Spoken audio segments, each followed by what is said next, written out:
Good afternoon, students. I hope you all have watched my previous video in which we have studied about what is computer and what are its components. Today I am going to explain you the main units of computer. So let's start. Unit 1 introduction to computer system chapter first hardware concept. ये आपका hardware concept का part 1 है। आज हमें पढ़ना है main units of computer. A computer consist of the following main units. इसमें 4 unit होती है। First input unit, second central processing unit, third memory unit, fourth output unit. First हम देखते हैं इनपुट यूनिट क्या होती है। An input unit is a device which accept instruction and data from the user and communicates this to the computer. Input unit एक ऐसा device है जो कि इंस्ट्रक्शंस को क्या करता है, एक्सेप्ट करता है और इंस्ट्रक्शन एंड डेटा को क्या करता है, एक्सेप्ट करता है फ्रॉम द यूज़र। यूज़र मतलब जो उस कंप्यूटर को यूज़ कर रहा है, और उससे क्या करता है, फिर वो कंप्यूटर को देता है, फिर वो इंफॉर्मेशन वो कंप्यूटर को देता है। मतलब ये क्या करता है, इनपुट यूनिट क्या होती है, यूज़र और कंप्यूटर के बीच में कम्युनिकेशन लिंक होती है। The instruction and data must be presented to the computer in binary languages. हम यूज़र्स हमारी लैंग्वेज में कंप्यूटर को इंफॉर्मेशन और डेटा क्या देते हैं, इंस्ट्रक्शंस देते हैं। कंप्यूटर इसे क्या करता है, बाइनरी लैंग्वेज में कन्वर्ट करता है, क्योंकि कंप्यूटर सिर्फ बाइनरी लैंग्वेज ही समझ सकता है। वो उसे कन्वर्ट करके फिर मशीन को देता है, जो कि मशीन अंडरस्टैंड कर सकती है बाइनरी लैंग्वेज, और फिर वो उस इंस्ट्रक्शन पे क्या करता है, प्रोसेस करता है। इसके एग्जाम्पल क्या है, हमने डेली लाइफ में हम इसे यूज़ करते हैं। Punch card reader, paper tape reader, magnetic ink character reader, optical character reader, mouse, ये सब चीज़ें ऑफिस में ज़्यादा यूज़ की जाती है और आप लोगों ने इन्हें देखा भी होगा। ये सब क्या है, इनपुट डिवाइसेस हैं। इनपुट डिवाइसेस डायरेक्ट एक्सेस करती है किसे, सीपीयू को। इनपुट यूनिट क्या करती है, आपका इंस्ट्रक्शन लेती है और वो किसे देती है, सीपीयू को देती है। मतलब इनपुट यूनिट डायरेक्ट एक्सेस करती है किसे, सीपीयू को। नेक्स्ट है central processing unit. Central processing unit क्या होता है, the central processing unit of a computer performs all the arithmetic, takes the logical decision and controls the activities of all other units। क्या होता है central processing unit, ये सारे जो हम इंस्ट्रक्शन देते हैं उसमें क्या होता है, अगर हमें किसी नंबर का, किसी 2 नंबर का सम लेना है, मतलब ये मैथमेटिकल हम डेटा दे रहे हैं उसे, हमें मैथमेटिकल आउटपुट चाहिए, तो ये कंप्यूटर कैसे समझेगा, कंप्यूटर को तो कुछ आएगा नहीं। उसमें क्या रहता है, उसमें प्रोग्राम्स रहते हैं, और ये सारे प्रोग्राम्स कहाँ रहते हैं, सेंट्रल प्रोसेसिंग यूनिट मतलब सीपीयू में रहते हैं। तो सीपीयू में ये क्या परफॉर्म करता है, अर्थमेटिक ऑपरेशन परफॉर्म करता है, लॉजिकल डिसीजंस जो रहते हैं वो उसमें परफॉर्म करता है, और जो भी अदर यूनिट्स के एक्टिविटीज़ रहती है वो उससे क्या करता है, सीपीयू कंट्रोल करता है। It also houses the storage devices. जितनी भी स्टोरेज डिवाइसेस है वो कहाँ प्लेस्ड रहती है, सीपीयू के अंदर रहती है। इसलिए क्या है, it also houses the storage devices. Next, the central processing unit has therefore rightly been called the heart and nerve centre of a computer. इसे heart and nerve centre of a computer भी कहा जाता है। Computer का heart और nerve centre कहा जाता है। क्यों कहा जाता है? क्योंकि यहाँ पर जितने भी प्रोग्राम्स कंप्यूटर होते हैं, कंप्यूटर में जितनी भी प्रोग्रामिंग होती है, जहाँ भी मेमोरी स्टोरेज होती है, ये सब कहाँ पर होता है? ये सब CPU में होता है, सेंट्रल प्रोसेसिंग यूनिट में होता है। सेंट्रल प्रोसेसिंग यूनिट 2 पार्ट्स में डिवाइड की गई है, control and timing unit, second arithmetic and logical unit.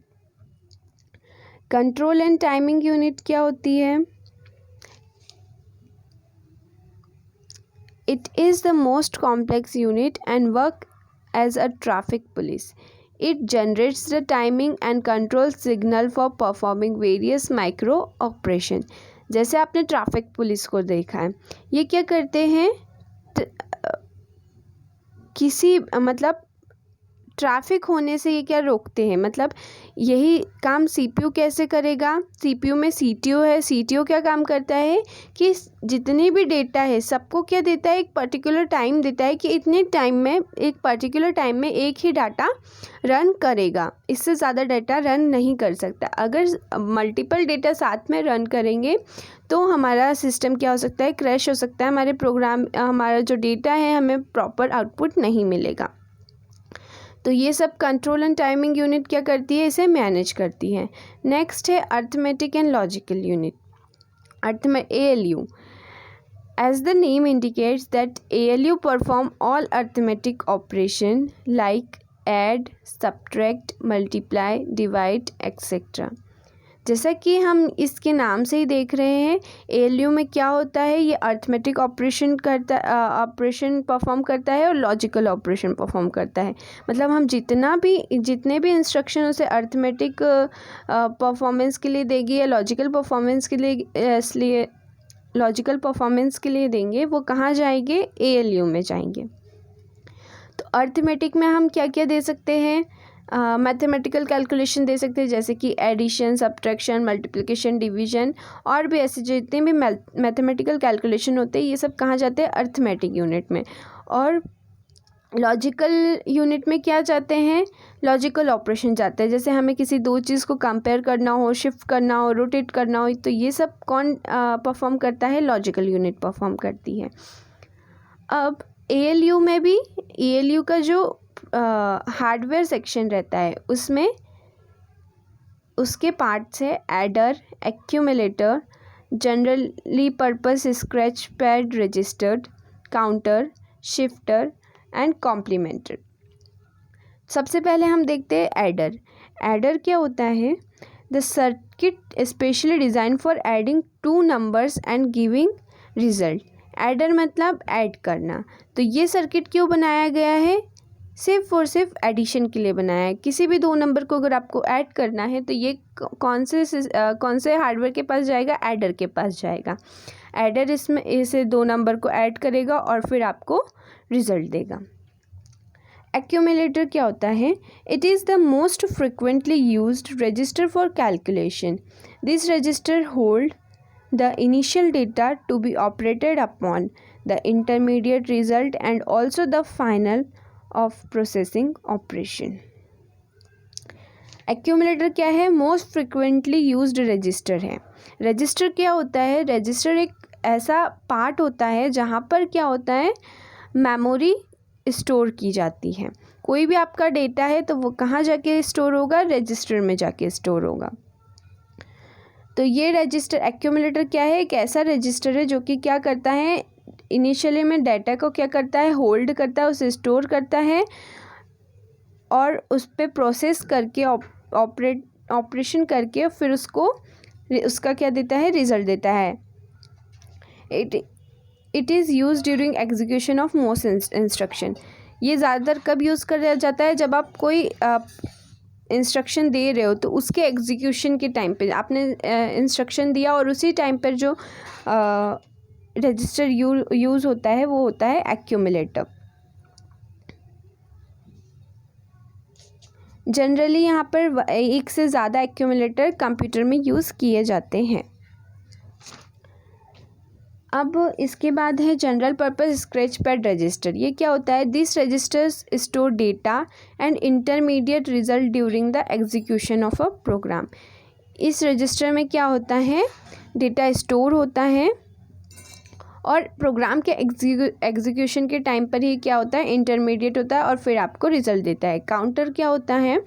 It is design to count the number of clock pulses arriving as its input. Counter क्या करता है कि उसको जितने इनपुट मिल रहे हैं तो वो उस टाइम पर उसमें कितने क्लॉक पल्सेस रहते हैं, कितने क्लॉक पल्सेस उसमें आ रहे हैं, वो उसे क्या करता है? काउंट करता है। ये सब काउंटर रजिस्टर ये हम आगे जाकर पढ़ेंगे। अभी आप सिर्फ इसकी डेफिनेशन देखिए। Shifter, it provides left shift and right shift required for various arithmetic operation. हम कोई भी अर्थमेटिक ऑपरेशन करते हैं तो अगर हमें उसे लेफ़्ट शिफ्ट करना हो या राइट शिफ्ट करना हो तो हम किसका यूज़ करेंगे? हमें नहीं पता होगा कि क्या यूज़ हो रहा है, पर कंप्यूटर किसका यूज़ करता है उसमें? अगर हमने उसे इंस्ट्रक्शन दिया है कि इस पर्टिकुलर अर्थमेटिक ऑपरेशन को हमें लेफ़्ट शिफ्ट करना है या राइट शिफ्ट करना है, तो ये कौन से पार्ट के पास इसका काम जाएगा? शिफ्टर के पास जाएगा और शिफ्टर इसको सॉल्व करके आपको इसका आउटपुट देगा। नेक्स्ट है कॉम्प्लीमेंटर। कॉम्प्लीमेंटर क्या होता है? It provides the two's complement of binary number. अब बाइनरी नंबर आपको पता होगा 0 1 जो डिजिट होती है वो होती है बाइनरी नंबर। तो कॉम्प्लीमेंटर क्या करता है? बाइनरी नंबर का टूस कॉम्प्लीमेंट देता है। ये भी हम आगे जाके पढ़ेंगे कि टूस कॉम्प्लीमेंट क्या होता है। अब आप देखिए कि ALU का इसमें ब्लॉक डायग्राम आपको दिख रहा है। ब्लॉक डायग्राम में क्या है?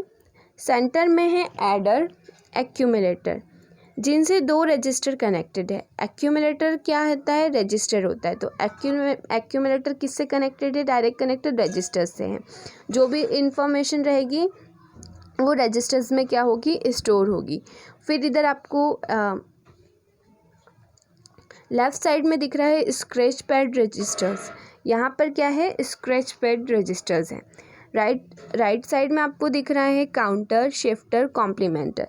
तो ये इस तरह से क्या होता है? ये ALU डिज़ाइंड होता है।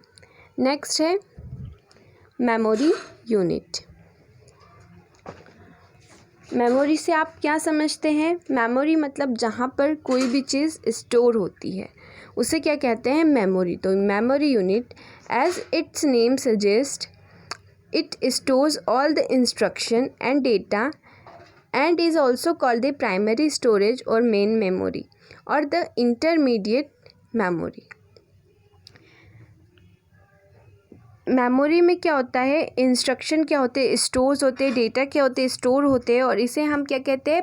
प्राइमरी स्टोरेज और द मेन मेमोरी और the intermediate access memory. Next है इसमें the design limitation of main memory force is to store only a limited amount of information in the form of instruction and data needed immediately। Main memory में क्या होता है? Limited amount का ही data वो store कर सकती है। Excess amount में ये डेटा स्टोर नहीं कर सकती। इनिशियली जो इसमें डेटा जाता है वो मेन मेमोरी में जाता है और ये उस डेटा को क्या करती है? एक लिमिट तक ही स्टोर कर सकती है और बाकी का जो बल्क इन्फॉर्मेशन रहती है, जो एक्स्ट्रा इन्फॉर्मेशन रहती है, वो कहाँ जाती है? सेकेंडरी स्टोरेज डिवाइसेस में जाती है और उसे हम क्या कहते हैं? ऑक्सिलरी मेमोरी भी कहते हैं। कोई भी अगर एक आइडियल मेमोरी है, द आइडियल मेमोरी क्या होता है? It is one which is large enough to store all the information and from which the information can be retrieved as fast as required। Ideal memory क्या होता है कि एक ये ऐसी मेमोरी है जिसमें हम इंफॉर्मेशन को क्या कर सकते हैं? स्टोर कर सकते हैं और एनी टाइम उसे क्या कर सकते हैं? हम रिट्रीव कर सकते हैं। मतलब जब हमें ज़रूरत हो हम उसे रीड कर सकते हैं या देख सकते हैं। और मेमोरी की स्पीड से हम उसे क्या कर सकते हैं, हम उसे जज कर सकते हैं कि कौन सी मेमोरी अच्छी होती है. Memory is said to be faster if it takes lesser time to retrieve information from it. Memory को हम कब बोलेंगे कि ये मेमोरी फास्ट है, जब वो कोई भी इंफॉर्मेशन को रिट्रीव करने में कम टाइम ले. तो ये होती है मेमोरी यूनिट. नेक्स्ट है output unit. The output unit provides result to the user. As an input unit is a link between the user and the computer.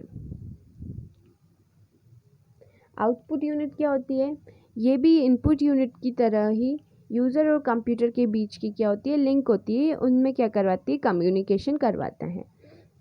आपने कोई भी इंस्ट्रक्शन कंप्यूटर को एज ए इनपुट दिया, उसने computer ने उस पर क्या किया, ऑपरेशन किया, प्रोसेस किया. उसके बाद आपने तो सिंपल लैंग्वेज में आपने जो कीबोर्ड से आपने टाइप किया, कंप्यूटर ने उसे क्या बाइनरी लैंग्वेज में लिया, फिर प्रोसेस किया. फिर कंप्यूटर क्या करेगा, आपको आउटपुट देने के लिए उसे बाइनरी से हाई लेवल में कन्वर्ट करेगा और फिर आपको आउटपुट मिलेगा. The output unit is a communication link between the computer and the user. Although a computer works in a binary language, the output is in terms of languages used and easily understood by a user. जबकि computer binary language में काम करता है, पर जो भी आपको output में मिलेगा वो ईजिली अंडरस्टेबल होगा यूज़र के लिए, क्योंकि कंप्यूटर उसको ऑलरेडी क्या करता है, कन्वर्ट करके ही आपको शो करता है. इसकी भी एग्जांपल हम देख सकते हैं. एग्जांपल क्या है आउटपुट यूनिट के, speaker, parallel printer, serial printer, plotter, और भी हम देखेंगे तो ऑप्टिकल प्रिंटर, ग्राफिकल आउटपुट्स. तो ऐसे बहुत सारे इसके एग्जांपल्स हैं. आई होप आपको मेरे वीडियोस समझ आ रहे हो. And student, as we have started our syllabus very late, I request you to cooperate with me and try to make notes on the daily basis. Note making के लिए आज से आप नोट्स लिखना स्टार्ट करेंगे. फर्स्ट आपने कल पढ़ा था what is computer and what are its components. तो आपकी फ़र्स्ट हेडिंग होगी व्हाट इज़ कंप्यूटर. आप उसके बारे में थोड़ा सा डेफिनेशन लिखिएगा.